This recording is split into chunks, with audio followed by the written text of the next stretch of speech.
안녕하십니까. 교회가 건강하다고 하는 이 건강한 교회의 특징 중에 하나가 생명을 낳는 역사가 교회 가운데 계속 일어나야 건강한 교회라고 이렇게 생각이 되어집니다. 양이 젊은 양들이 새끼를 낳잖아요. 그런데 이제 양을 실제로 이렇게 목양했던 분이 목사님이 되셨는데, 그분이 쓴 책이 아주 베스트셀러가 됐는데, 그 내용에 보면 이 늙은 양들은 잘 싸운대요. 젊은 양들은 새끼 낳고 키우느냐고 정신이 없는데 할 일이 없으니까 늙은 양들은 자기끼리 우두머리 되려고 막 싸운대요. 그래서 제가 느끼는 것이 있어요. 그래서 이제 그렇게 싸우면 목자가 어떻게 하느냐면, 그런데 그 머리를 맞대고 막 싸우면 이 두개골이 부딪히는 소리가 너무 소리가 커서 새끼 밴 양들이 낙태를 한대요. 굉장히 위험한 거예요. 그럼 어떻게 하냐면 목자가 머리에다 기름을 발라준대요. 그럼 부딪히면 어떻게 되겠습니까? 찍찍 미끄러지는 거예요. 그래서 우리가 성령으로 충만하지 않으면 우리는 본성이 나올 수밖에 없는 것인데, 그래서 복음 전해야 됩니다. 사도행전에 보면 제자들이 집에 있든지 성전에 있든지 날마다 예수 그리스도는 하나님의 아들이라 가르치기와 전도하기를 쉬지 아니하니라. 그래서 우리가 어떤 방법으로든 주님을 전하는데 참여하시고, 기도를 하든 음식으로 돕든 말씀을 전하든, 우리는 어떠하든 주님 나라 가는 날까지 복음에 협력하는 삶이, 그게 건강한 삶이라고 생각이 되어집니다. 시편 90편 보시겠습니다.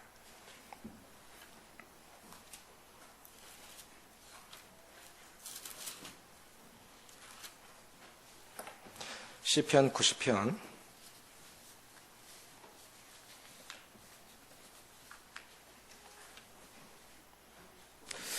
9절과 10절 두 절을 읽겠습니다. 구약성경 870조 시편 90편 9절 10절 시작.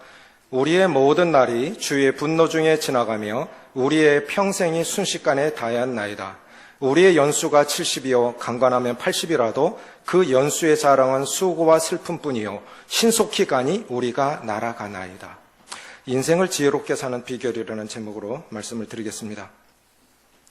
지난 4월에 8일 사이에 4번의 장례가 있었습니다. 제가 살아오면서 많은 장례를, 많은 임종도 보고 했지만 8일 사이에 4번 장례를 치르긴 처음이에요. 서구미교회 지주떡 형님 또 모친 장례식에도 참석을 해서 8일 사이에 4번의 장례가 있었습니다. 그랬더니 그분 하신 말씀이, 나는 근간에 한 열흘 사이에 6번을 갔다 왔네. 저도 경험하고 그분의 말씀을 들으면서 느끼는 것이 시편 90편에 나와 있는 우리를 홍수처럼 쓸어가나이다. 그냥 쓸려가는 느낌. 이렇게 쓸려가는구나. 이렇게 그 자리도 흔적도 없이 그냥 싹싹 이렇게 쓸려가는구나. 그것이 인생이구나 하는 그런 생각을 가져오게 됩니다. 시편 150편 중에서 하나님의 사람 모세의 기도로 제목이 지어진 이 시편 90편, 잘 아는 말씀인데, 주로 다윗과 솔로몬 시대의 사람들이 주로 저자입니다. 그런데 90편은 저자가 모세입니다. 하나님의 사람 모세의 기도, 무엇을 말했을까요? 내용은 이것입니다. 하나님은 어떤 분이냐? 인간은 어떤 존재냐? 그리고 어떻게 사는 것이 지혜롭고 보람 있는 삶이냐? 이것이 시편 90편입니다. 다시 말씀드릴게요.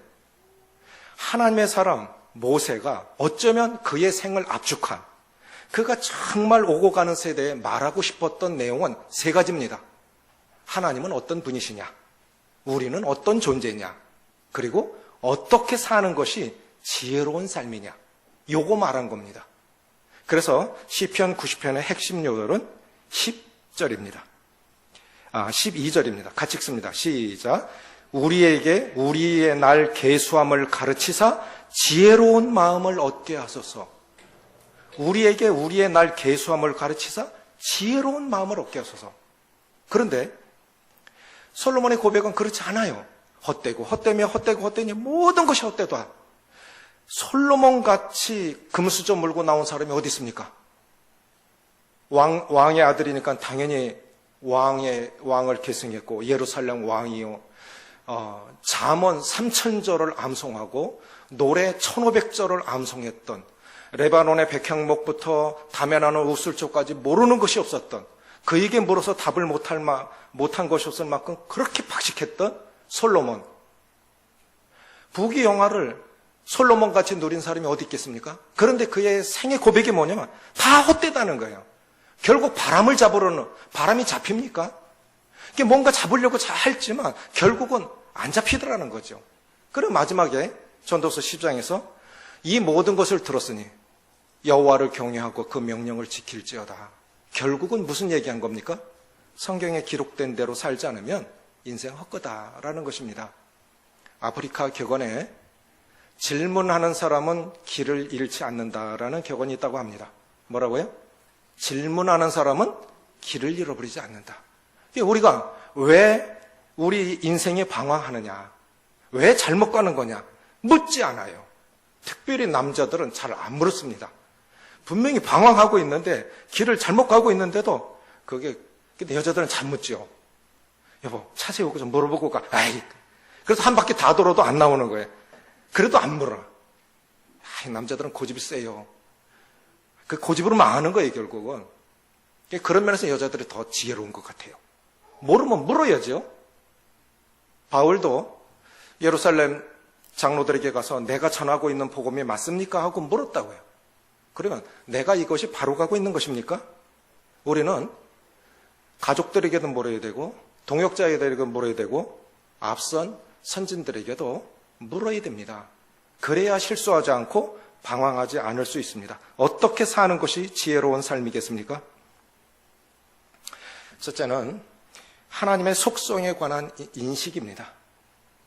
자, 우리가 하늘에 계신 하나님을 믿는다고 합니다. 하나님을 믿는다고 하는데 당신이 믿는 하나님은 어떤 하나님이요? 물어보면 정작 그가 믿는 하나님을 물어보면 잘 대답 못해요. 당신이 믿는 하나님은 어떤 하나님이요? 예를 들어서요. 교회는 안 다니지만 하나님은 믿지 않지만 성경에 대해서 잘 알고 있는 사람이 당신이 믿는 하나님을 당신의 언어로 한 단어로 말해보시오.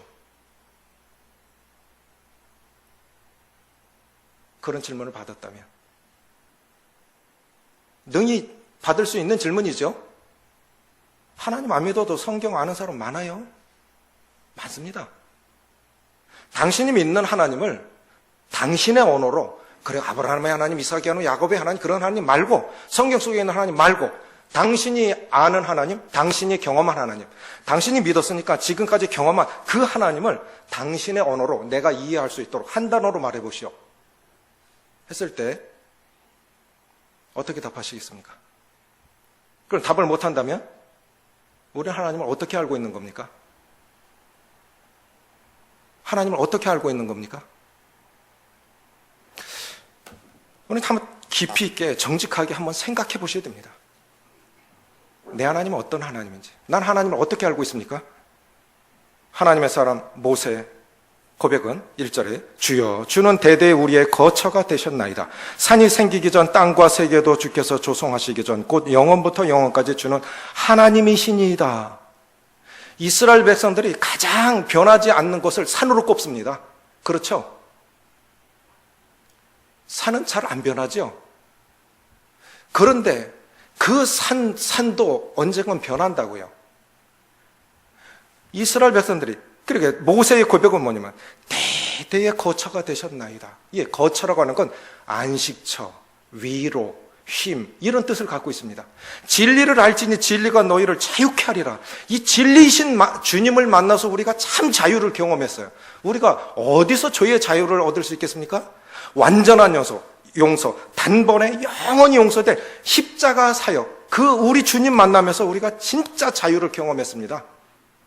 그 이스라엘 백성들 출애굽해서 광야 여행하는 40년의 생이 결국 원망불평입니다. 그런데 하나님, 그렇게 원망불평하는 이스라엘 백성들에게, 그런 백성들에게도 매일같이 변함없이 하늘에서 만나를 내려주십니다. 반석을 가르셔서 물을 주십니다. 옷이 헤어지지 않고 신발이 헤어지지 않았습니다. 이게 은혜가 아닙니까? 꼼꼼히 생각해보면 일상 속에 주어지는 이 축복들 자체를 기적으로 믿습니다. 아멘이십니까? 누군가에게는, 어제 죽은 그 사람에게는 오늘 내가 허비한 그 하루가 그 사람이 그렇게 살고 싶었던 하루라고 해요. 그렇지 않습니까? 어제 죽은 그 사람에게는 오늘 내가 허비하는 이 하루가 그 사람에게는 그렇게 살고 싶었던 하루예요. 그러면 하루하루 주어지는 이 은혜의 시간, 은혜의 날들이 거저 주어지는 거 아니에요. 이 자체가 기적이라고. 하나님은, 하나님의 모세가 깨달은 하나님의 첫 번째 속성은 사랑입니다. 2차 세계대전 때 아우슈비츠 형무소에 유대인들이 한 600만 가량이 가스실에서 세상을 떠났습니다. 그런데 온 가족이 이 게토라고 하는 지역에 모아놓고 끌고 가서 이제 다 죽이는데, 이제 노동을 할 수, 어떤 사람이 가스실로 가느냐, 노동할 수 있는, 노동의 능력이 없으면 가스실로 가는데, 이제 가족들 전체가, 마을 전체가 형무소에 갔으니까 가족의 생사를 어떻게 아느냐? 가스실로 가지 않았으면 그날 살아있는 거예요. 아, 그래도 내 가족이 살아있구나, 이렇게 느끼는 건데, 근데 어느 가정에 두 아들이 있는데 이 둘째 아들이 병약한 겁니다. 그래서 늘 걱정, 내 아들 오늘 끌려가지 않았어? 오늘 살아있구나. 그런데 그날 저녁에 가보니까 다른 사람 통해서 듣는 게 아내와 아들이 함께 가스실로 갔다는 거예요. 어떻게 그런 일이 있냐? 이제 노동을 할 수 없으니까, 노동력이 없으면 이제 죽이는 거예요. 끌고 가는데, 이제 자기 이렇게 독일 군인이 끌고 가니까 죽는 걸 알지 않습니까? 그냥 안 가려고 악을 쓰고 발악을 하니까 멀리서 지켜보고 있던 어머니가 달려와서, 아들아, 내가 같이 가마. 아들 죽은 건 뻔한 거지요. 그 죽음의 길을 홀로 갈 수 없는 그 아들이 그걸 볼 수가 없어서, 아들아, 애미가 같이 가마. 그러니까 울음을 딱 그치더라는 거예요. 어머니가 같이 죽은 거예요. 그래서 성경은 말씀하시기를, 여인이 어찌 그 젖먹는 자식을 잊겠으며 자기 태에서 난 아들을 아끼지 않겠느냐. 그들은 혹 잊을지라도 나는 너희를 잊지 아니하리라. 저는 이 어머니의 사랑 때문에 하나님의 사랑을 알았습니다. 하나님의 사랑이 어머니의 사랑이라면 나는 그 하나님 믿을 수 있어. 하나님은 사랑이십니다. 이철환 씨의 연탄재라는 책이 있습니다. 오래전에 나온 책인데, 사실을 바탕으로 구성한 책인데, 이런 내용이 있습니다. 아들이 하나 있는데 비행 청소년들과 함께 계속 공부도 안 하고 맨날 파출소에 끌려가고, 애는 이제 점점 커지고 중고등학교 이제 지나가는데 어떻게 때려도 안 되고 말해도 안 되고, 마지막으로 아버지가 뭘 생각하냐면, 이 내 아들의 인생을 내 온몸으로 막아야 되겠다 라고 생각하고 결단을 내린 게 뭐냐면, 아버지가 어느 날 보석상에 들어가서 귀금속을 훔칩니다. 그래서 교도소에 갑니다. 그 소식을 듣고 어머니와 아들이 이제 면회를 옵니다. 아버지가 아들한테, 이런 꼴로 네 앞에 서서 참 미안하다. 그런데 아버지 얼굴이 참 편안해요. 교도소에 갇혀 있는데 아버지 얼굴이 참 편안한 거예요. 그리고 아들이 또 이해가 안 가는 건, 우리 아버지는 참 성실한 사람이고 직장하고 집밖에 모르는 사람인데 돈이 궁한 것도 아닌데 왜 보석상에 갔을까? 왜 귀금속을 훔쳤지? 지금은 왜 교도소에 와 있는 거야? 그런데 이제 짧은 5분간의 면회 시간이 끝나고 나오는데 어머니가 아들을 부릅니다. 현타가, 할 말이 있다. 뭔데요? 네 아버지 왜 교도소에 있는 줄 알아? 몰라요. 이놈아, 네 젊은 날이 이 생떼 같은 내 놈, 앞길이 구말리 같은 내 놈이 장차 마지막 인생을 저렇게 보내겠구나 싶어서 네 대신 아버지가 교도소에 들어가 있는 거야. 너 그냥 놔두면 네 인생이 이렇게 될까 봐 온몸으로 아버지가 막으신 거야. 그렇게 말하니까 그 아들이 통곡을 하더라는 거야. 내가 가 있어야 할 그 교도소에, 그 자리에 아버지가 들어가서 온몸으로 막은 거예요. 그래서 그 아들이 정신을 차리고 검정고시를 치고 대학을 나와서 훌륭한 사람이 되었다는 사실입니다. 하나님의 사랑이 그렇습니다. 하나님은 빛이신데 스스로 어둠이 되셨습니다. 죄가 없으신 분인데 스스로 죄가 되셔서 십자가에 죽으신 그 십자가 사랑으로 우리 주님께서 온몸으로 지옥 가는 우리를 막으시고 하나님의 사랑을 십자가로 증명해 내셨습니다. 우리는 이런 사랑 받고 사는 사람들입니다. 이 땅의 아버지는 그렇게 했지만 우리에게 또 다른 아버지가 있습니다. 그 아버지, 하늘 아버지. 하늘 아버지는 아들 예수 그리스도를, 죄 없으신 아들 예수 그리스도를 십자가 내놓으셔서 그 온몸으로 지옥 가지 말라고 우리 막으시고 구원하셔서 천국 가게 해주신 이 사랑을 안고 사는 것이 우리 그리스도인들입니다. 그리스도인들은 하나님의 사랑입니다. 두 번째는 공의입니다. 3절에 주께서 사람을 티끌로 돌아가게 하시고 말씀하시기를 너희 인생들은 돌아가라 하셨사오니 주의 목전에는 천년이 지나간 어제 같으며 밤의 한순간 같을 뿐이니이다. 주께서 그들을 홍수처럼 쓸어 가시니이다.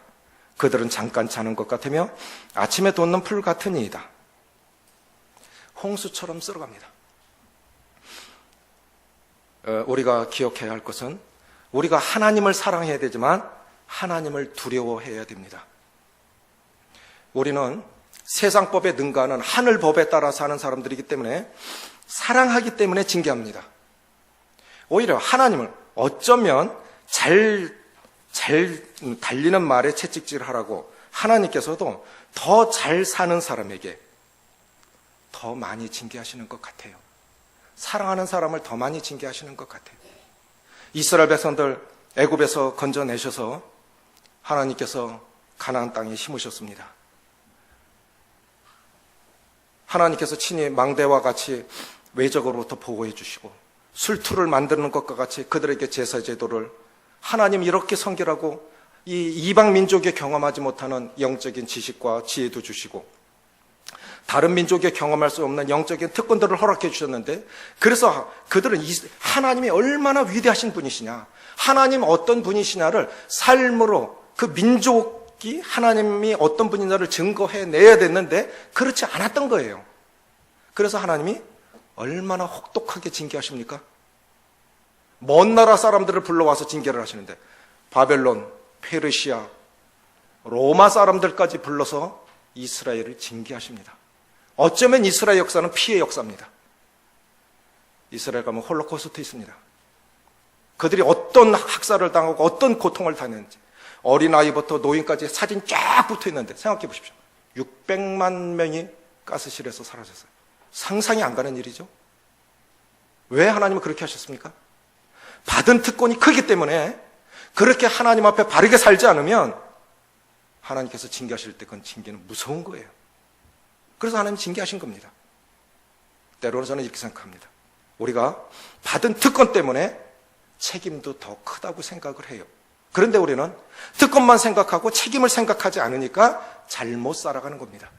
모세가 깨달은 건 하나님은 사랑의 하나님, 동시에 하나님은 공의의 하나님. 그래서 하나님의 사랑과 공의가 만난 곳이 십자가입니다. 하나님은 거룩하시기 때문에 죄를 심판하십니다. 죄를 심판하시는 이유는 하나님이 거룩하시기 때문에 그렇죠. 그래서 거룩하신 하나님이 죄를 묵인하실 수 없어요. 그래서 죄를 심판하셔야 되는데 그러면 인간 다 망해야 됩니다. 그래서 사랑하는 아들을 대신해서 십자가에 벌하신 그것이 십자가 사건 아닙니까? 모세가 깨달은 하나님의 많은 속성 중에 대표적인 세 가지는 하나님은 사랑이시다, 하나님은 공의로우시다, 하나님은 긍휼이 풍성하신 분이시다라는 겁니다. 13절 같이 읽습니다. 시작. 여호와여 돌아오소서. 언제까지니이까? 주의 종도를 불쌍히 여겨소서. 저는 이 세 가지 참 중요한 것 중에 자주자주 세 번째 하나님의 속성, 긍휼의 속성을 놓고 기도해야 할 필요가 있다고 믿습니다. 사역자인데도 많이 변한 것 같지 않아요. 이미 딸아이가 아이를 낳아서 이제 할아버지가 됐는데도 그렇게 많이 변한 것 같지 않아요. 저 자신 하나님 나를 긍휼히 여겨 주십시오. 제가 사역자입니다. 근데 이렇게 많이 못 변했습니다. 하나님 나를 긍휼히 여겨 주십시오. 내 가족을 긍휼히 여겨 주십시오. 우리 민족을 긍휼히 여겨 주십시오. 하나님이 긍휼을 거두러 가면 망하는 거예요. 하나님이 그 긍휼을 거둬가면 우리 행한 대로 하면 하나님 앞에 설 수 있는 사람 있습니까? 구원받은 지 그렇게 오래됐는데도 별로 변한 게 없어요. 한 번씩 안 믿는 사람들 보면 안 믿는 사람들 가운데서도 오히려 인간적으로 도덕적으로 순결한 사람들을 보면 제가 부끄러울 때 많아요. 하나님이 없는데 저 사람은 정말 하나님 믿는 사람보다 성품이 나아요. 참 부끄러울 때 많아요. 우리 그런 때 없습니까? 하나님, 나를 긍휼히 여겨 주십시오. 내 이 모양입니다. 구원받았다고 하고 내가 사역자인데, 내가 장로인데, 내가 교사인데, 내가 아버지고 어머니인데 아직도 요 모양 요 꼴입니다. 하나님 나 불쌍히 여겨주십시오. 저를 새롭게 해주십시오. 정말 하나님 닮은 사람으로 살다가 영향력, 인생은 결국 영향력 아니겠습니까? 어떤 영향력을 미치고 가겠습니까? 그렇게 변화될 수 있도록 지금 나를 긍휼히 여겨주십시오. 내 가족을 긍휼히 여겨주십시오. 그리고 이 민족을 불쌍히 여겨주십시오. 지구상에 유일하게 분단 국가로 남아있는데 통일이 되어져서 저 북녘 땅에도 자유롭게 하나님 섬길 수 있는 은혜가 임하기를 하나님 이 민족 긍휼히 여겨주십시오. 남북 정상이 만나서 남북을 오가는데 이건 기적 중에 기적 아니겠습니까? 정말 이 민족을 마지막에 정말 이 민족을 불쌍히 여겨주십시오. 그렇게 긍휼히 하나님의 긍휼을 놓고 기도해야 되지 않겠습니까? 자녀들을 위해서 우리는 가겠지만 우리 자녀들이 계속 믿음을 지키고 서로 사랑하면서 하나님 앞에 살다 거기서 천국에서 만날 수 있도록 그렇게 기도하는 것이 필요하다고 생각이 되어집니다. 두 번째는 뭐냐면 모세가 기도한 건 하나님의 속성에 대한 인식. 하나님은 사랑입니다. 저는 이렇게 생각해요. 은혜가 없는 사람들은 참 말은 맞는데 사람들이 없어. 사랑 없는 사람, 은혜 없는 사람은 말은 딱 맞아요. 근데 사람이 붙지를 않아. 그렇다고 사랑만 강조하고 거룩이 없으면 그 사람 진리의 사람이 아니죠. 동시에 긍휼의 속성을 구해야 된다고 생각이 되지고 그래서 우리가 정말 내가 믿는 하나님, 나는 하나님을 얼마나 알고 있습니까? 우리 1년 회오로다가 호세아 6장 3절 걸어놨죠? 우리가 여호와를 알자. 힘써 여호와를 알자. 실제로 하나님을 믿는다고 하지만 우리가 하나님 잘 몰라요. 성경적으로도 잘 모르고 경험적으로도 잘 모릅니다. 안다고 하지만 실제로 잘 몰라요. 알으면 변하겠죠. 진짜 안다면 변하겠죠. 그렇지 않겠습니까? 나쁜 음식이 흰색깔 안 드시는 게 좋다고요? 흰쌀밥, 흰설탕, 흰소금? 그러면 아니까 잘 안 먹으려고 하잖아요. 그러면 우리가 하나님이 어떤 분인 줄 안다고 하면, 진짜 안다면 우리 삶은 변해야 됩니다. 안 변한다고 하는 거는 그건 진짜 아는 게 아니에요. 두 번째는 뭐냐면 때에 대한 인식입니다. 9절, 10절, 12절 같이 읽겠습니다. 시작. 우리의 모든 날이 주의 분노 중에 지나가며 우리의 평생이 순식간에 다하였나이다.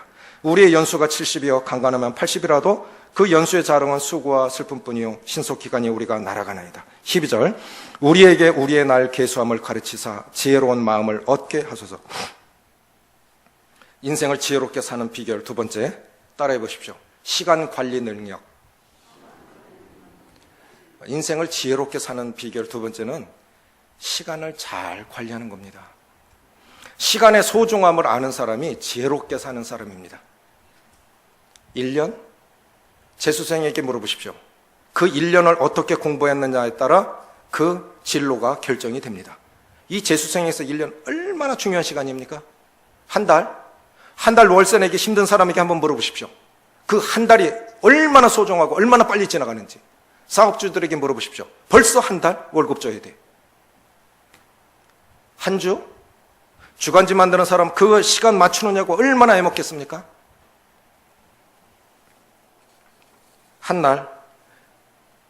한 날 먼저 입사한 사람과 그렇지 않은 사람 많이 다르겠죠.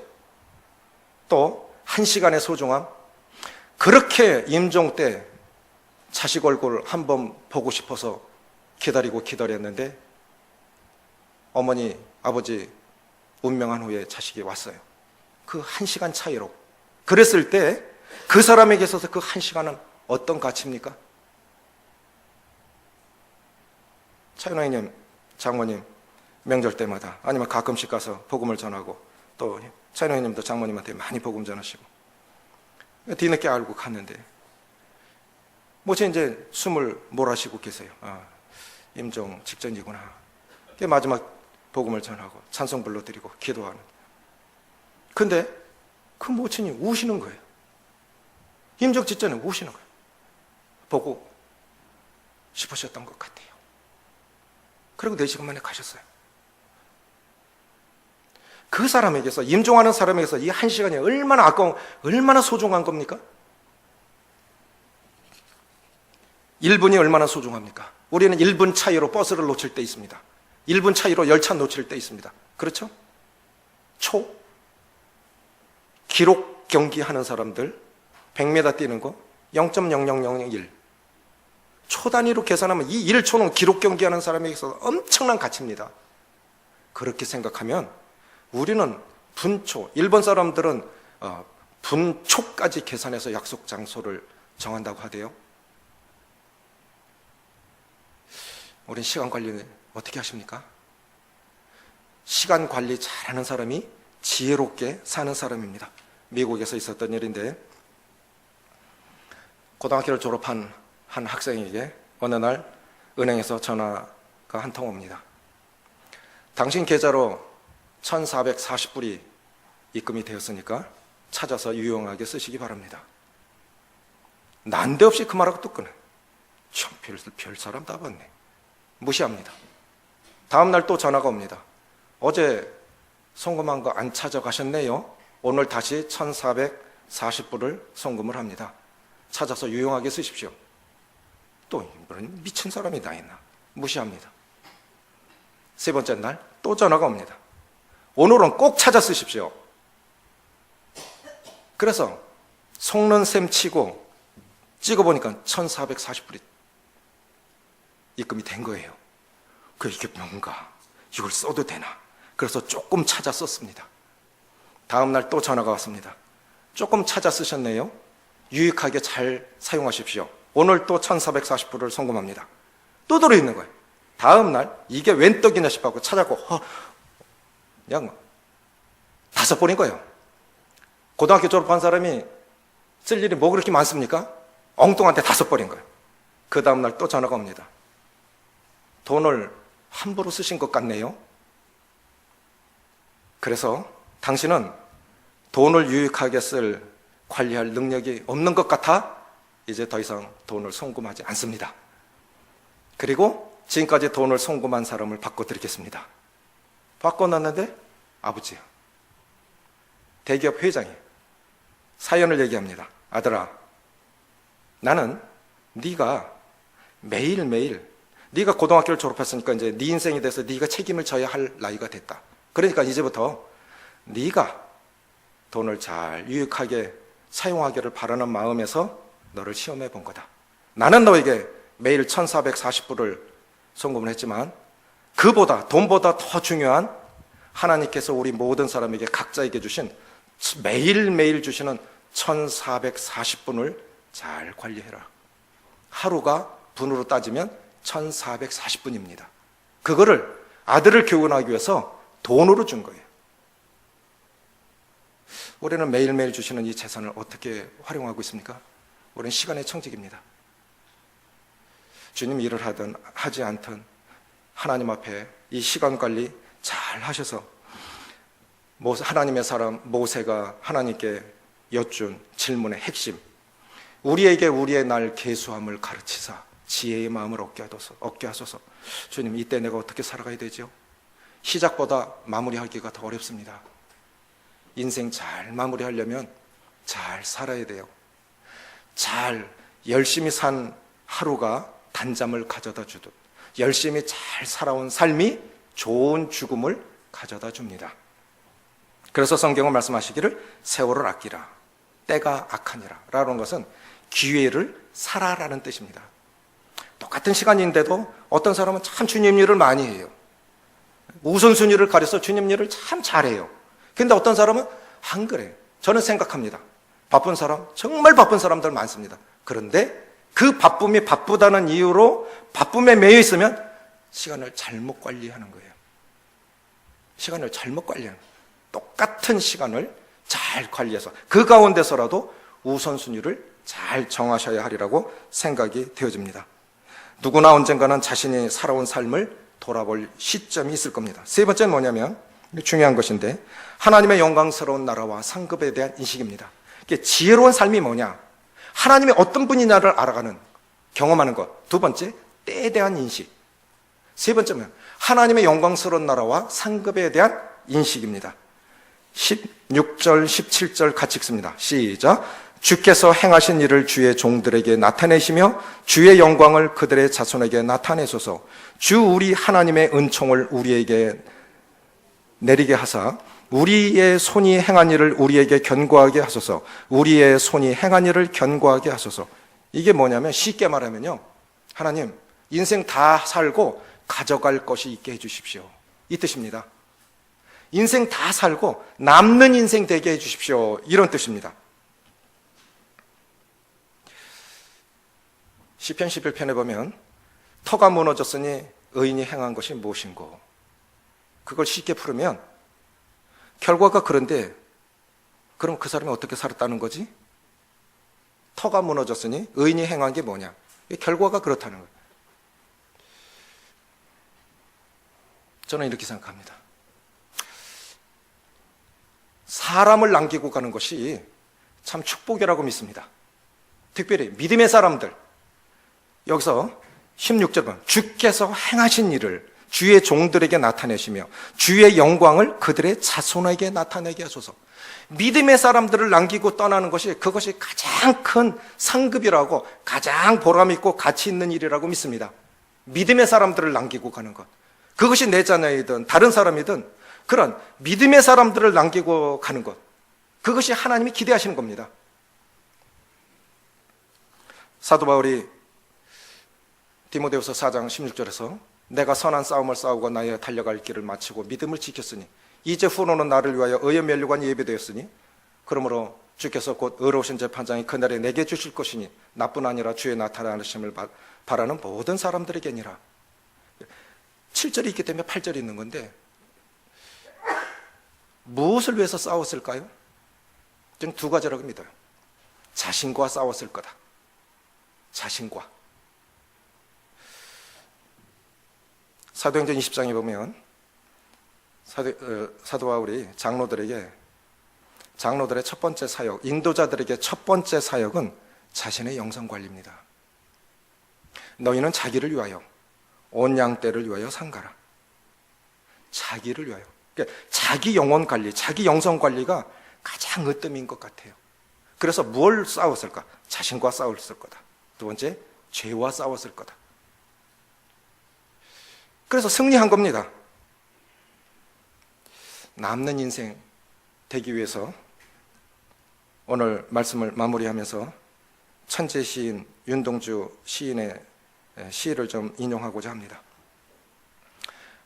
28살에 세상을 떠났는데 해방을 보지 못했던 이 사람의 시를 읽어보면 속에서 이건 하나님이 믿는 사람들의 고백이어야 되는데 하는 느낌이 들어요.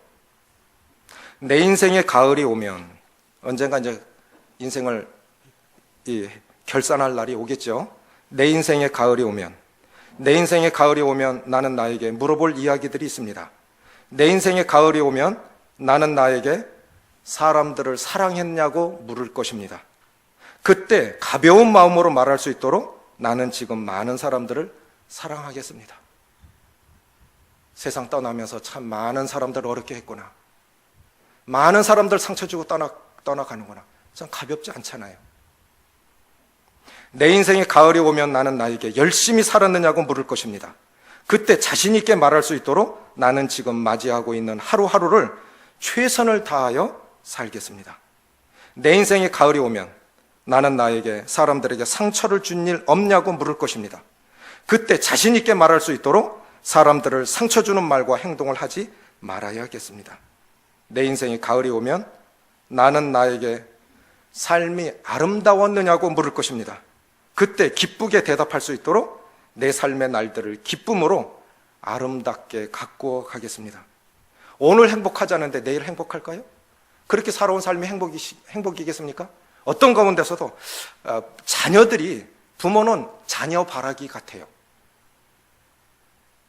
물론 모든 그리스도인들이 다 주님 바라기, 주를 바라보는데 자녀들이 행복하면 부모도 행복합니다. 자녀들이 행복하지 않으면 부모들은 더 힘듭니다. 맞습니까? 그렇죠? 그러면 하나님께서도 우리가 참 기쁘게 살기를 바라시겠죠? 행복하게 살기를 바라시겠죠? 그러면 기쁘게 살아야 됩니다. 내 인생의 가을이 오면 나는 나에게 어떤 열매를 얼마만큼 맺었느냐고 물을 것입니다. 그때 자랑스럽게 말할 수 있도록 내 마음의 밭에 좋은 생각의 씨를 뿌려놓아 좋은 말과 좋은 행동의 열매를 부지런히 키워가겠습니다. 이게 시인 윤동주의 내 인생의 가을이 오면이라는 시입니다.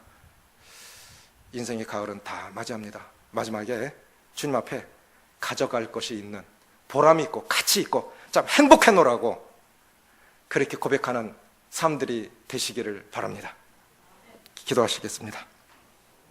아버지 하나님, 저주받은 인생 복 주시려고 하나님께서 당신의 아들을 저주의 십자가를 지게 하시고, 빛이신 주님이 어둠이 되시고 죄 없으신 주님이 죄가 되사 오늘 우리를 구원하시고 영원한 소망이 있게 하시고 내일에 대한 희망이 있게 하시고 능력으로 기쁨으로 하나님 앞에 인생을 살아갈 그러한 이유와 능력과 그러한 상급에 대한 기대를 주신 하나님을 찬양을 드립니다. 아무 낙이 없는 인생, 수고와 슬픔뿐인 인생 속에서 이렇게 마지막 인생에 남는 인생, 가치 있는 인생, 영혼을 바라볼 수 있는 소망의 인생이 되게 하신 하나님을 찬양을 드립니다. 우리의 삶 가운데 모쪼록 지혜로운 마음을 주사 내가 믿고 섬기는 하나님 어떤 하나님이신지를 잘 이해하고 경험해서 때를 잘 인식함으로 이때에 어떻게 살아가는 것이 과연 지혜로운 삶인지를 알게 해주시고, 아버지 하나님, 한번 죽는 것은 사람에게 정하신 것이요 그는 심판이 있겠다고 하셨는데 모든 것이 다 사용 기한이 있고 끝이 있고 끝날 때가 있는데 주님, 언제라도 주님 만날 수 있는 준비하며 살게 해주셔서 무엇보다도 믿음의 사람들 남기고 남는 인생 주님을 높이고 주님을 영화롭게 해드리는 그러한 은혜로운 삶 살다가 은혜의 주님 만날 수 있도록 축복하여 주시옵소서. 우리 주 예수님의 이름으로 감사하며 기도합나이다. 아멘.